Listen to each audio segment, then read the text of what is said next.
नरेंद्र मोदी ने कहा कि हु इज तेजा जी, तेजा जी कौन थे। मैंने इतनी मेहनत करी कि चाहे जर्सी को विष्णोई हो, सिद्ध हो, धनावंशी, स्वामी, तमाम वो जातियां जिनका डीएनए हमारा एक है। जब मैं लोकसभा से आया था लास्ट दिन, आपने देखा होगा घुसपैठी घुस गए थे, उनको कैसा ठोका, देखा नहीं देखा आप लोगों ने? मैंने क्या, कौन मेरा हाथ से होना था। गायों की रखवाली के लिए अपने प्राण न्यौछावर किए और अपना वचन निभाया, जिस तरह भगवान राम ने वचन निभाया था। आपके साथ आऊं, मैं थोड़ा पॉपुलर हो जाऊं और मेरी रेट फिक्स करा के बिक जाऊं जाके। आप लोगों ने स्वागत सत्कार किया। जाट समाज के भामाशाहों ने जिस तरह बढ़ चढ़ के इस नई जमीन जो आपने ली है, उसमें देखते ही देखते आगे बढ़ के हिस्सा लिया और इसमें कोई अतिशयोक्ति नहीं कि अब हम बहुत आगे बढ़ रहे हैं। बस ध्यान ये रखना है कि जोश में वो समय रखना है। ये जो नौजवान मेरे सामने बैठे, ये वो देश की भावी ताकत है जो देश के निर्माण में अपना सर्वस्व न्यौछावर करके आने वाले कल के अंदर इस समाज के साथ साथ राजस्थान प्रदेश का गौरव भी बढ़ाएंगे। मैं पिछले दिनों मद्रास के अंदर था, हैदराबाद, बेंगलोर, सूरत के अंदर, चाहे अहमदाबाद हो, देश के प्रत्येक कोने के अंदर जिस तरह हमारे भाइयों ने देखते ही देखते उन्नति की, आगे बढ़े, मेहनत की, और मेहनत का ही परिणाम है कि पुणे के अंदर भी आप तेजा जी महाराज का मंदिर बनवा रहे हो। सूरत में कार्यक्रम चल रहा है और आपने ये पूरे देश के अंदर बता दिया कि वीर तेजा जी महाराज हमारा राज्य देव है, जिन्होंने 1000 साल पहले गायों की रखवाली के लिए अपने प्राण न्यौछावर किए और अपना वचन निभाया। जिस तरह भगवान राम ने वचन निभाया था, उसी तरह वीर तेजा जी महाराज ने वचन निभा के अपनी शहादत दी, बलिदान दिया। और तेजा जी का नाम लेते ही जाट कौम का ही नहीं, तमाम किसान कौमों का, या गुर्जर समाज के लोग भी बैठे हैं जो तेजा जी का जयकारा बोलते हैं, तमाम किसान कौमें वीर तेजा जी के जयकारे के साथ आगे बढ़ रही है। भाइयों, मैंने विधानसभा और लोकसभा के अंदर तेजा जी महाराज के जयकारे के साथ अपनी शुरुआत करी थी। जब मैं लोकसभा में तेजा जी की जय बोला, नरेंद्र मोदी ने कहा कि हु इज तेजा जी, तेजा जी कौन थे। मैंने इतनी मेहनत करी कि मैंने इतनी मेहनत करी कि नरेंद्र मोदी को खरनाल में तेजा जी का नाक रगड़वा दी। रगड़वा ही नहीं रगड़वा। सांसद रहते हुए मेरे प्रयास में कोई कमी नहीं रही। आपके महाराष्ट्र सरकार के अंदर भी बहुत से सांसद मेरे अच्छे मित्र भी हैं, अच्छे दोस्त हैं। और अगर आपको महाराष्ट्र में भी हनुमान बेनीवाल की आवश्यकता पड़ेगी, आपको लगेगा कि हमारा नेता कमजोर नहीं है, इसने समाज का नाम देश में बढ़ाया। और किसान कौम के लिए मोदी और अमित शाह जिनसे मिलने के लोग लाइन लगा के खड़े रहते हैं, उनकी सत्ता को इसलिए ठोकर मार दी कि मेरे भाई सड़कों पे थे, किसान कौम तकलीफ के अंदर थी और मेरे से शहादत मांग रहे थे। आप में से बड़े बड़े नेता हुए राजस्थान के अंदर, जिन्होंने आपको ठगा। आज आपको पुणे के अंदर आके काम क्यों करना पड़ रहा है? क्यों सूरत अहमदाबाद में आना पड़ रहा है? इसलिए आना पड़ रहा है कि हमारी जो 70 साल पहले अगर नहर आ जाती वहां, आपको जाने की जरूरत नहीं, हर कोई जमींदार होता और हमारे बेटे बेटे जर्मनी, इंग्लैंड, अमेरिका के अंदर पड़ते। मुझे याद है 20-25 साल पहले जो लोग यहाँ आ गए थे, आज हमारे समाज के साथ साथ दूसरे समाज भी, मारवाड़ी के नाम से आप सब जाने जाते हो। मेरे सारे सांसद मिलते हैं देश के, वो एक ही बात कहते हैं कि तुम मारवाड़ियों ने देश में हर जगह कब्जा करे। कुछ होते हैं, अच्छे लोग होते हैं, मारवाड़ी मिलनसार होते हैं, मेहनती होते हैं, भरोसेमंद होते हैं। तो हमारा सेना भी पूछता है कि देखो हमारे लोग कितने मजबूत है। मैं धन्यवाद उन लोगों को दूंगा जो सबसे पहले सूरत, अहमदाबाद, पुणे, उधर मद्रास, हैदराबाद, बेंगलोर, तिरुपति से लेके तमाम देश के कोने कोने के अंदर गए और उन्होंने वहां जाके अपनी कौम का नाम रोशन किया, संघर्षों में समय बिताया और फिर पीछे के छोटे भाइयों को ला के यहाँ रोजगार दिया। सबसे बड़ा काम क्या होता है कि किसी को रोजगार देना, तो रोजगार दिया। आज इसी का परिणाम है कि आज पुणे के अंदर हमारे खरनाल का मंदिर तो बना ही नहीं अभी तक, जहाँ तेजाजी महाराज का जन्म हुआ था, लेकिन पुणे में आप मंदिर बना रहे हो। मैंने मद्रास में गया, 2 मंदिर बन गए वहां। मैंने कहा 2 क्यों बनाए? बोले साहब जाट अगर 2 नहीं बनेगा मतलब क्या, वहां जाते गांव में किसी स्थिति हो जाती है कि भाई नहीं लड़ाने का मतलब कहीं मारो, लड़ाई तो लड़नी है अपन, कहीं जाएंगे तो गुट तो रखना है, गुटों में तो बंटे हुए अपन। मैंने कहा आमने सामने कर लिया, चलो कोई नहीं कर लिया। यहां भी हम एक तो इस चीज को आप छोड़ दो कि ये नागौर है, ये पाली है, जोधपुर है, सीकर है, बाड़मेर है, इसको तो खत्म करो। इस बात को एक ही चीज रखो, हमारी कौम डीएनए एक है। दूसरी वो तमाम कौमें जो हमसे निकली, चाहे जट सिख हो, विष्णोई हो, सिद्ध हो, धनावंशी, स्वामी, तमाम वो जातियां जिनका डीएनए हमारा एक है। कोई 500 साल पहले गया, कोई 600 साल पहले गया, पंथ और धर्म ही तो बदले हैं, डीएनए तो सेम है। आज तो आप जानते हो डीएनए हजारों साल पहले के निकल जाता है। और उसके साथ साथ गुर्जर हमारे भाई हैं, Gurjar, Meena, OBC, SC, ST, इन तमाम लोगों को साथ रखोगे तब जाके सत्ता की परिकल्पना करोगे।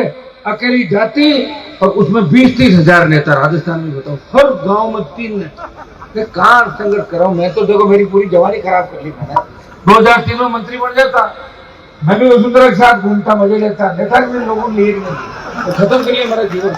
वसुंधरा से लड़ा, उसको भगाया, गहलोत से लड़ाई लड़ी, तमाम पार्टियों से लड़के अपराधियों से लड़ाई लड़ी और काजल की कोठरी में रहते हुए कोई आरोप नहीं लगा।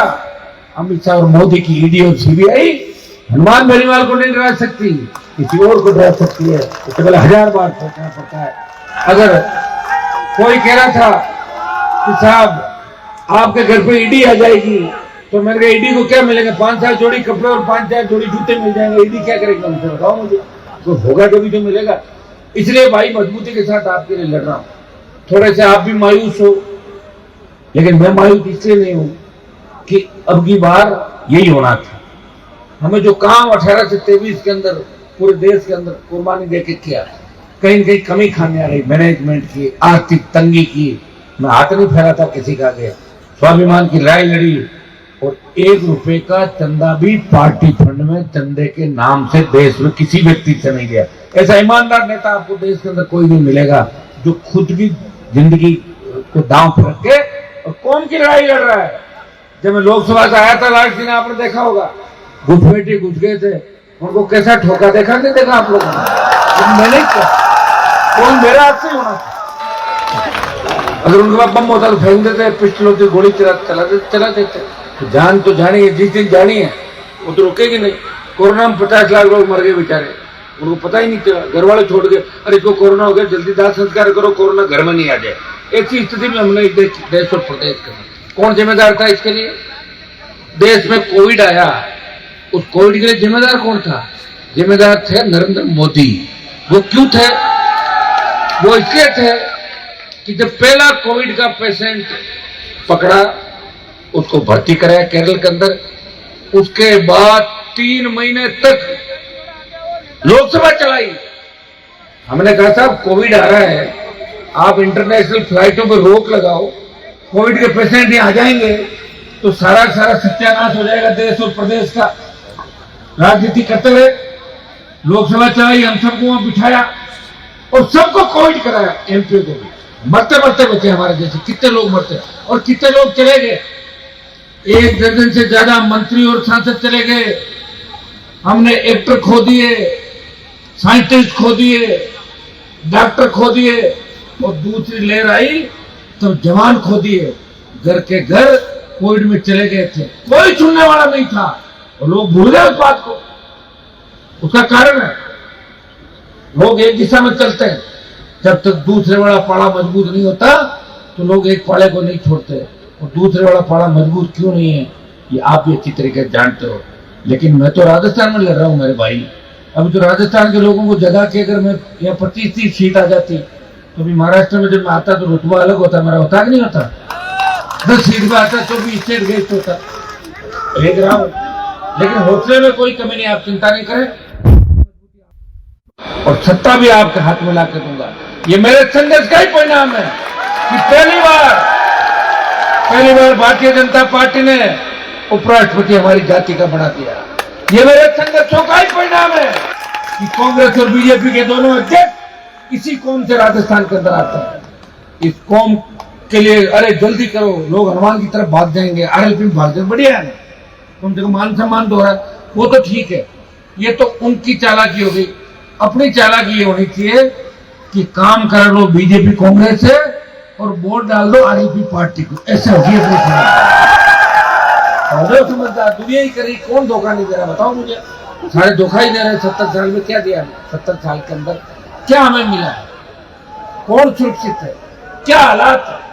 अब जो आने वाले समय उसके अंदर आपकी तो कोई वकालत करने वाला इस दिल्ली के अंदर बचा ही नहीं भाई, कोई वकालत करने वाला नहीं बचा।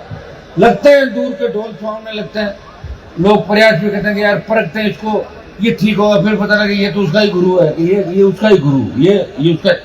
मिलेंगे ऐसे राजनीति के अंदर, आते रहेंगे जाते रहेंगे, लेकिन आप सबसे ज्यादा जो प्रभाव पड़ता है वो हमारे प्रवासी भाई जो बाहर है इस देश के। आप एक व्यक्ति कम से कम 150 वोट अपने पास रखते हैं, एक है वो 200, 500, 1000 वोटों को प्रभावित करता है। आप अगर ये तय कर लेते देश के अंदर, पूरे प्रवासी तय कर लेते कि हमें 1 महीना आरएलपी पार्टी को देना था, समय नहीं मिला आप लोगों को भी, काम काज के अंदर रहते हैं, बिजनेस करते हैं, कई लोग छोटी स्थिति में आगे बढ़ रहे हैं, लेकिन प्रयास तो सब मिलकर करेंगे जब भी होगा। मैंने तो एक प्रयास किया, पहले धौलपुर, भरतपुर और गंगानगर में तेजा जी का जयकारा नहीं लगता था, मेरे हिसाब से तो ओशन रोड में कम लगता होगा। 2006-7 के बाद तेजा जी के जयकारे के साथ कौम को संगठित किया, कौम के साथ साथ उन तमाम कौमों जो हमारे साथ आजादी के आंदोलन से पहले इन सामंती ताकतों से लड़ रही थी, उन सबको संगठित करके और तेजा जी के जयकारे को लखनऊ तक ले गए, लखनऊ तक तेजा जी का जयकारा। ये मैंने कर दिया, मैंने करके और मामला पूरा सजा दिया। समय लग सकता है, देखिए समय लगेगा जब भी होगा। जहां भी तीसरे मोर्चे बने हैं, जहां भी थर्ड पार्टियां बनी है, जहां तीसरी ताकतें सत्ता के अंदर आई है, वहां एक बड़ी जाति के साथ उस इलाके का मुस्लिम शेड्यूल कास्ट या दूसरी बड़ी जाति साथ आई, तब जाके तीसरे मोर्चे बने। मैं प्रयास कर रहा हूं कि अपने भाइयों के साथ साथ उन तमाम किसान कौमों को जोड़ के, शेड्यूल कास्ट के मेरे भाइयों को जोड़ के मैं लड़ाई जारी रखूं। मैं भी थकूंगा नहीं, आप थक जाओ तो बता देना, फिर मैं भी थक जाऊंगा। आप थकोगे तो नहीं, थको जब चाय पी लिया करो, कोई दूसरा नशा मत करना। आजकल एक चीज मैंने देखी, हमारे बच्चे थोड़ा सा होते सीधे बोले, हम तो कोई भी बरगला लेता है, थोड़ी देर कुछ जोश के अंदर होश खो देते हैं। एक नया नशा चल रहा है राजस्थान के अंदर, इसमें एमडी अफीम डोडा, चलो अफीम डोडा कोई पुराने आदमी अगर खा रहे 70 साल का 80 साल के, वो तो नहीं छोड़ सकते क्योंकि उनकी स्थिति बीमार हो जाए। लेकिन नए बच्चों को ये तय करना है कि हमें नशा नहीं करना, नशा एक ही चीज का रखना है, हमारा कैरियर कैसे बढ़े, हम आगे कैसे बढ़े, छोटे भाई बहनों को आगे कैसे लाए, हमारे बच्चों को आगे कैसे लाए। आप इस चीज को क्यों भूल जाते हो? जिसका परिवार होता है उसके बच्चे भी होते हैं, उसकी पत्नी भी घर पे वेट करती है, बच्चे भी इंतजार करते हैं कि पापा हमारे चीज स्कूल में पढ़ाएंगे, अच्छा गिफ्ट लाएंगे, अच्छी गाड़ी दिलाएंगे। कैसे करोगे बताओ मुझे? थोड़ी सी चीज में हताश हो जाते हो, अच्छा हमारे बिजनेस में 2 लाख हो, घाटो लाख और 8 लाख हो लाख, तो मैं तो पूरा ही बर्बाद हो गया, फिर भी बैठा हूँ। तो मतलब मैं नशा करके बैठ जाऊँ जाके, सो जाऊँ नशा करके, सोऊंगा थोड़ी मैं कहीं को सुनाऊंगा, अभी कहीं को सुनाने के बाद भी।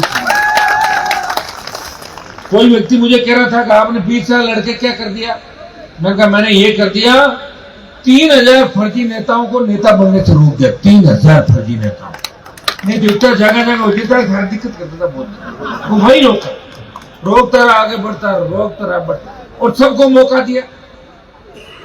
जितने बड़े घराने थे राजस्थान के, जिनके नाम की तूती बोलती थी, उनके बच्चे जब तकलीफ में पड़े, मदद की मैंने। एक बार मदद होती, 2-3 बार मदद नहीं होती। एक बार हुई, पता लगा वही हमारे खिलाफ हो गए। अपना मामला चलता दिया जगह जगह। मैं क्या कर सकता हूँ बताओ? कई जगह बच गए, कोई तो आ जाएगा, चुनाव आ रहा लोकसभा का, फिर चुनाव आ जाएंगे। मैं मेरी दिशा में चल रहा हूँ, मुझे कोई नहीं छेड़ता, मैं उसको कभी नहीं छेड़ता, और मुझे कोई बार बार छेड़ता है तो निश्चित रूप से उसका पीछा करता हूँ देश के किसी कोने के अंदर। और मेरी एक आदत है, ये बद्री माफिया राजस्थान का, जो अपने आप को बहुत बड़ा समझता था, राजस्थान के बद्री माफिया ने कहा कि कांग्रेस बीजेपी मेरी जेब में, मेरा विरोध कोई नहीं कर सकता। मैंने विरोध भी किया, उसके घर के ताला लगवा दिया, ईडी की रेड हुई, भाग गया वहां से राजस्थान से। मेरी अब ये तो आप जानते हो, सारी बातें आज नहीं आ कहेंगे, कई तरह के पॉलिटिकल समीकरण होते हैं, लेकिन जिसका हाथ पकड़ा उसका हाथ बीच में नहीं छोड़ा, और जिसका पीछा किया उसे दिन में तारे दिखा दी राजस्थान के। और नहीं मानो तो वसुंधरा जी खाली बैठी, एक बार पूछ लेना उनको जाके, हनुमान जी क्या। अब तो खुद ही फोन करके कह रही मैं तो जाटों की बहू हूँ, जाटों की बहू। तो कह रहे मैं तो सतरंगी हूँ, मैं फलाना हूँ, मैं ढिमका हूँ, नाम ही लेती थी जाट का बेचारे का। जिसके साथ फेरे लिए, जिसको छोड़ दिया बीच मजदार, उसका नाम नहीं लेती थी। वसुंधरा राजेश सिंधिया में तलवार लेकर मैं सतरंगी हूँ। तब क्या हो गया? अब एकदम कैसे बदल गई? ये संघर्षों का ही परिणाम है कि आप मेरी तरफ आए, वसुंधरा की दुकान में सामान कम हुआ और मोदी अमित शाह ने वसुंधरा को भगा दिया। यही हुआ नहीं हुआ? दुकान में जिसके सामान होता है उसी की दुकान चलती है, और सामान कम होता है तो दुकान बंद हो जाती है। मेरे ठीक ठाक बच्चों का था, ऐसा नहीं मैंने वसुंधरा को भेजा। 1-2 व्यक्ति और भी थे जो कहते थे भाई किसान कौम के बड़े दुश्मन, उनको भी ठीक किया। 50 होंगे। और मेरी सबसे बड़ी, आप देखो कि मैं नए नेता कितने बना रहा हूं, भाग जाते वो अलग बात, भाग जाते। मैंने एक को पूछा तू मेरे पास आया, तेरा मकसद क्या था? बोले मेरा मकसद ये था कि आपके साथ आऊं, मैं थोड़ा पॉपुलर हो जाऊं और मेरी रेट फिक्स करा के बिक जाऊं जाके। यही धंधा करने में आया। आते हैं लोग, आएंगे। अब तो और मैं कहां से आऊंगा? बताओ मुझे किसी पे तो भरोसा करना होगा, मुझे भरोसा किसी पे करना होगा। अगर मैं खाली मेरे परिवारवाद की राजनीति करता तो 7-8 भी घर से ही लड़ा देता, 3-4 सीट तो आ ही जाती आराम से, घर से लड़ाता तो। लेकिन मैं क्या कहता आप लोगों को बताओ? मेरे भाई को विधायक बनाया, जब लोगों ने कहा कि हनुमान जी ने तो अपने परिवार में भाई को बना दिया, मैंने नहीं बनाया था, खींवसर की जनता ने कहा था कि अगर आपने अपने घर से चुनाव नहीं लड़ाया तो हम वोट नहीं देंगे। खींवसर की जनता भी जिद्दी है, जैसा मैं जिद्दी हूँ, पब्लिक वहां की उतनी जिद्दी है। आपको वोट देंगे जब देंगे जब हम कहें वो करो, करना पड़ा मुझे। अब की बार एक ही लड़ा नहीं लड़ा, खुद ही लड़ा। तेजा जी कृपा थी, पूरी ताकतें लग गई। हमारे साथी छोटी मोटी बातों में चले गए, समय था, लेकिन चूंकि मुझे वापस लड़ाई लड़नी थी, ये सारा समीकरण ठीक हो गया। मैं इलाके में जा नहीं पाया था, नहीं जा पाया, और लगातार 10 साल तक वोट मांगने नहीं जाना, फिर भी पब्लिक वोट दे रही है कि हम लोग कुछ न कुछ तो। कई समीकरण बनते हैं, कई लोगों को बरगलाया जाता है, कई जातियों को बरगलाया जाता है। मैंने लड़ना सिखाया नागौर के अंदर, जोधपुर बाड़मेर के अंदर। कभी कमिश्नर आईजी कलेक्टर को सड़कों में देखा था क्या आपने? मैंने ही लड़ना सिखाया बच्चों को, लेकिन मैंने तुम्हें आपस में लड़ना नहीं सिखाया। मैंने ये नहीं कहा कि रोड पे स्टंट करो तुम गाड़ी के अंदर, यूं करो। मैं ये नहीं कहता, अपने मन से करते हो। मुझे बड़ी चिंता होती है जब मैं खबर पढ़ता हूं अखबार में कि नशे में दुख परिवार का एक्सीडेंट हुआ और पूरा परिवार काल का ग्रास हो गया। ये दुख तकलीफ मुझे होती है। आज भी राजस्थान के अंदर सबसे ज्यादा अगर बच्चे एक्सीडेंट में खत्म होते हैं, हमारे बच्चे होते हैं, किसान के बच्चे होते हैं। सबसे ज्यादा कत्ल अगर आपस में होते हैं, हमारे बच्चे करते हैं। छोटी बात की मर्डर का कोई मुद्दा, हाँ ऐसे मुद्दे अगर आ जाए, कहीं महिला माँ बहन की इज्जत का सवाल आ जाए, हमारे लोगों ने कुर्बानी दी, जमीन का आ जाए, लगे कि खुद को कोई मार देगा, ऐसी छोटी छोटी बातों पे यार कत्ल कर देना, इससे लोग ये देख रहे कि अभी ये समाज समझदार नहीं है, अभी और समझदारी की आवश्यकता। देखिए, देश ने तो पूरा ठान लिया कि हम राजस्थान को नेतृत्व देंगे। पूरा जब अपन पहले नारे लगाते थे चौधरी चरण सिंह जी के, चौधरी देवीलाल जी के, अब देश नारा किसका लगा रहा है? तेजा जी महाराज का। मतलब आपकी तरफ आ रहे लोग खींच, इतने उनको पता कि हमारे नेता तो धोखेबाज है सर। हरियाणा देख लो, यूपी देख लो, आज सुबह धोखा, शाम को पार्टी ये बदली ये बदला। तो राजस्थान में कुछ मजबूती है, संख्या में हमारी सब ज्यादा देश में राजस्थान में, और हम सब अगर एक हो जाए, कहने की आवश्यकता नहीं भाई, समय आपका है। सत्ता मांगने से कोई नहीं देता, सत्ता छीननी पड़ती है।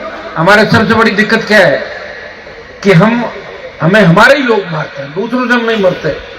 इतिहास उठा के देख लो, अगर किसी हमारे मजबूत व्यक्ति का कत्ल भी हुआ है तो उसमें 4 व्यक्ति जाट समाज के थे उसको मारने के लिए, अकेला कोई हिम्मत नहीं करता। देखा हमने हिम्मत कितनी की लोगों की। इस राजस्थान के अंदर 1952 का जो पहला चुनाव था, उस चुनाव में प्रत्येक जाति को अगर पोलिंग बूथ तक लेके गए तो हमारे समाज के नौजवान थे जिन्होंने कुर्बानियां दी, लड़े, शहीद हुए, वो जगह राजस्थान।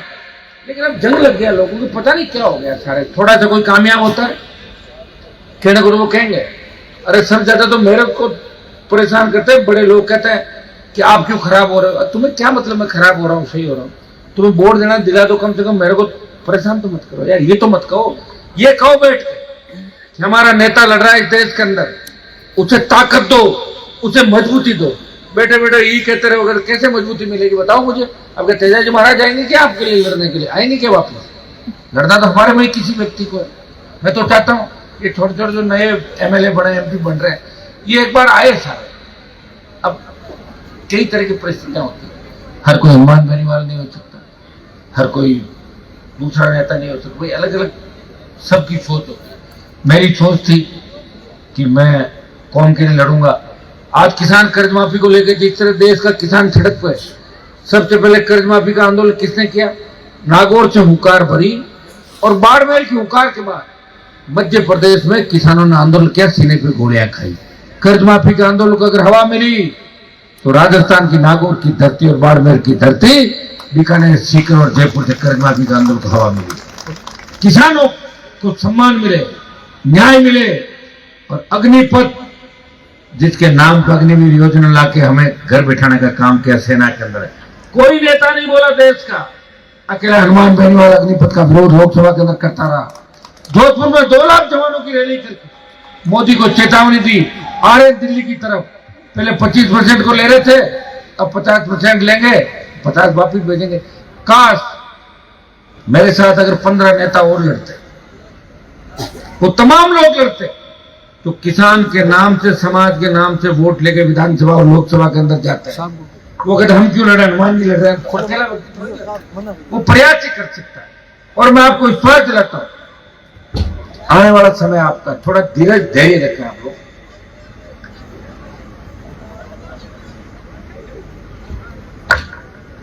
अब नई लीडरशिप जो आएगी वो आप में से नेता बनेंगे। आप देखिए 10-15 साल के अंदर कितने नए लोग नेता बन गए राजस्थान के अंदर, कितने बन रहे हैं।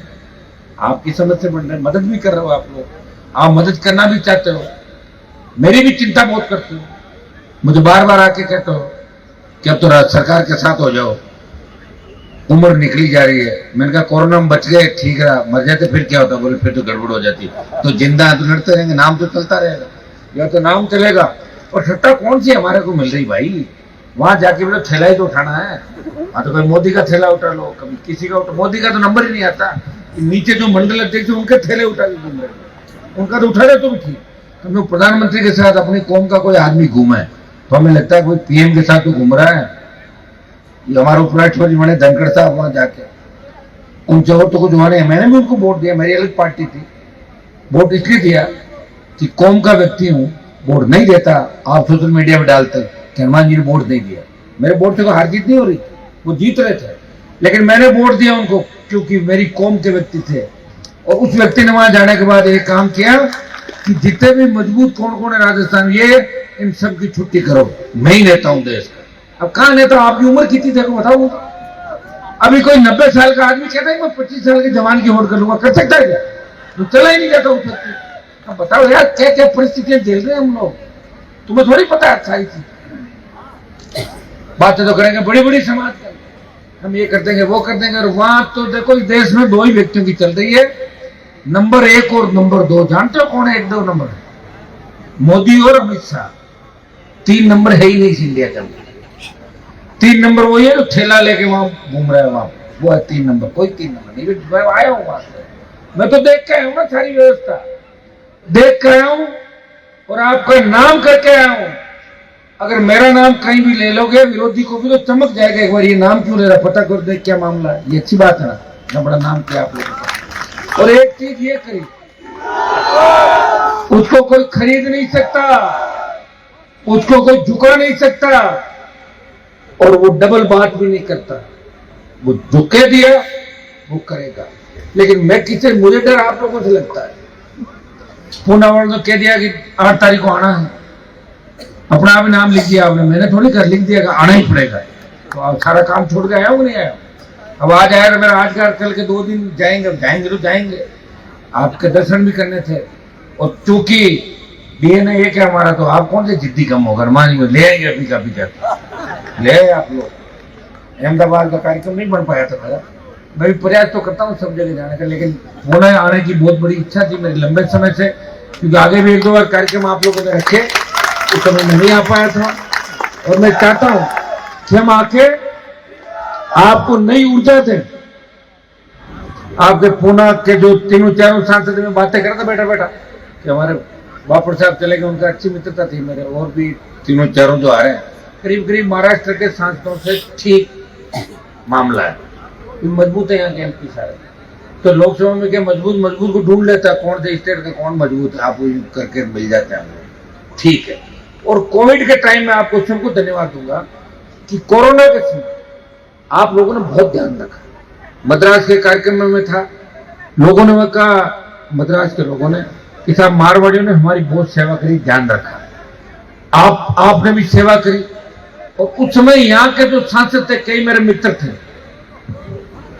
जब लॉकडाउन लग गया था बड़ी दिक्कत थी आने के अंदर, अपने परिवारों से मिलने के लिए रात और एक की हम लोगों ने प्रयास किया, क्योंकि इनसे कनेक्शन था, ठीक था। तो कभी किसी एमपी को फोन करता, कभी किसी करता, कभी किसी सीएम गया करता, कभी किसी करता, प्रयास जरूर किया।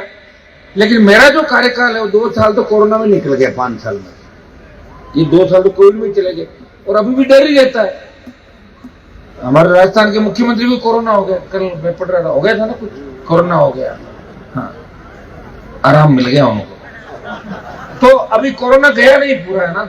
ये कोरोना के नाम से मोदी जी डराते रहेंगे, फिर वोट आते रहेंगे, फिर लेते रहेंगे, कोरोना आ जाएगा, कोई और आ जाएगा, ये कर लोगे वो कर लोगे। सामने पाड़ा कमजोर है ना, पाड़ा मजबूत नहीं है। पाड़ा मजबूत होता है वहीं लड़ाई होती है। अब देख लेंगे 24 का पाड़ा कैसा होता है, बताएंगे आपको जो भी होगा। प्रयास हमारी तरफ से तो रहेगा भाई। मैं तो देखो मेरी बात सुनो आप, एक जीता हूं राजस्थान की विधानसभा में, एक भी आप देख रहे होंगे राज्यपाल का जब अभिभाषण था तो अकेले नहीं, अभिभाषण रोक लिया था जाके, नहीं बोलने दूंगा, मैं तो कर रहा हूं। लेकिन एक के साथ अगर 15-20 होते तो एक तो एक होता है, एक 15-20 होता। गांव में भी जिसके 7-8 भाई होते हैं, सरपंच से ही कोई भी उनके खिलाफ होता है, सरपंच जरा ठोके डांगा उठोगे कौन ठोक कहते हैं आई जी मोहल्ला करती नहीं, कह रहा था मैं फैसला करा ज्यादा ताकत थी भाई। मैं देखता हूँ ये बड़ी बड़ी पार्टियां, डीएमके, टीएमसी, 20 सांसद, 30 सांसद, 40 सांसद, उनको देख के मैं अकेला बैठा हूँ, मेरी पार्टी का तो एक ही एमपी हूँ, तो एक वाला उनके साथ बैठते हैं, 2 वाले 1 वाले, वहां तो 10-15 हो। जब कोई दिल्ली में परवाह करे, कौन परवाह करता है भाई, बताओ मुझे। ये तो चलो अपन राजस्थान, हरियाणा, दिल्ली के नजदीक है।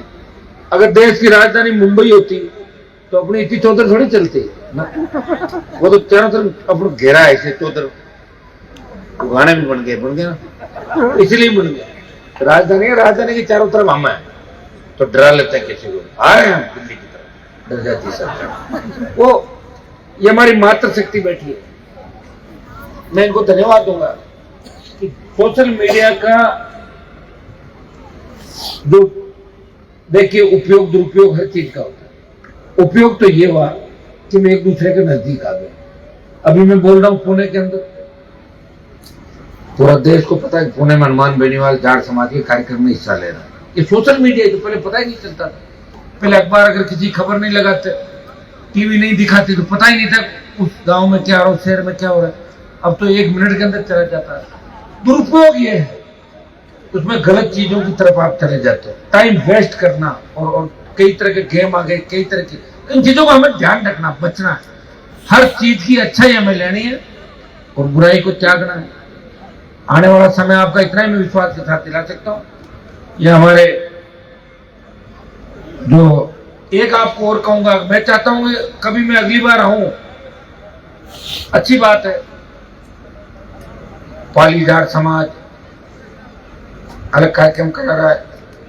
ये आपका मिक्स नागौर, जोधपुर और सारे राजस्थान का मिक्स है। मैं चाहता हूं कि आप अलग अलग जमीन लें, चाहे वहाँ अच्छे इंस्टीट्यूट खोलें, कॉलेज खोलें, स्कूल खोलें, मंदिर बनाए, कोई दिक्कत नहीं। लेकिन कार्यक्रम अगर एक जगह करोगे ना यहाँ पे, तो इसका मैसेज देश में अलग ही जाता है। ये पर कोशिश करो कि हम एक जगह कार्यक्रम करें। कि चारों प्रोग्राम एक जगह होते हैं तो भीड़ होती 50,000 की। और एक ही सबसे बड़ा लफड़ा क्या है कि अध्यक्ष कौन बनाए, बस अध्यक्ष का झगड़ा होता है। मैं अध्यक्ष हूं समाज का फलाने के लिए। आप एक काम करो, सारे लोग बैठ जाओ। पहले सूरत के अंदर में लगातार लड़के मैंने झगड़ा खत्म किया था, एक मिनट किया ना, मेरी बात सुनो। समाज एक हुई, पिछली बार मैं गया था। मैं चाहता हूं पुणे के अंदर भी आप लोग वैसे तो एक हो, सारे एक हो, लेकिन फिर यहाँ आके भी अगर ये कह दें अपन कि तो पाली का है, जोधपुर का, पाली जोधपुर नागौर में दूरी कितनी बताओ मुझे, ठीक है 5-5 हजार किलोमीटर थोड़ी है, 100, 50, 60, 70, कम से कम वहां से 1000 किलोमीटर दूर बैठे हैं। तो यहाँ तो अपने को एकता नजर आनी चाहिए। जब अपन यही एक नहीं है तो राजस्थान में एक कहां से हो जाएंगे बताओ। वहां तो बड़े बड़े लड़ रहे हैं आपस में रोज, यहाँ आके भी अगर अलग अलग बैठे हुए हैं। एक काम करो, अध्यक्ष के लिए ऐसा है, कोई आप बैठ के तय करो कितने जिलों के लोग रह रहे हैं, हरियाणा के भी होंगे, यूपी के कितने भाई हमारे हो गए, उन सबको आप साथ लेके फिर तय करो। 1-1 साल के लिए, 2-2 साल के लिए तय करो।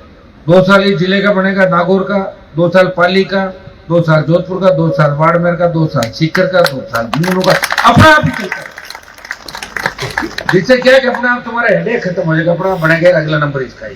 तो अध्यक्ष बनता है उससे बहुत तकलीफ होती है। जैसे ये अध्यक्ष है हमारे सांगवा जी, तो इनकी पूरी जिम्मेदारी थी कार्यक्रम अच्छा हो, अच्छा नहीं हो तो इनकी बदनामी, अच्छा हो जिम्मेदारी, सारा काम करना। अध्यक्ष का काम को ऐसा नहीं आपको लगता हो कि जो आदमी अध्यक्ष बनता है, नेता बनता है, उस परेशानियां नहीं होती, बहुत परेशानियों का सामना करना पड़ता है। कई लोग नहीं करते, क्या कर लो आप, चुनाव तो 5 साल बाद हराओगे, 5 साल तो आपको धोखा दे सकता है आदमी वोट लेने के बाद, उसका क्या करोगे बीच में। देश के अंदर जिन प्रदेशों में रह रहे वहां पर, और यहाँ सारे लोग मिलकर जो बड़े जिनका काम है वो लोग इस चीज का ध्यान रखें, ट्रस्ट बनाए और कुछ काम करें। जैसे कोई गरीब आदमी अपना इमरजेंसी को उसकी मदद कैसे करें, इसी लेवल पर मदद की जाए, तुरंत मदद मिले।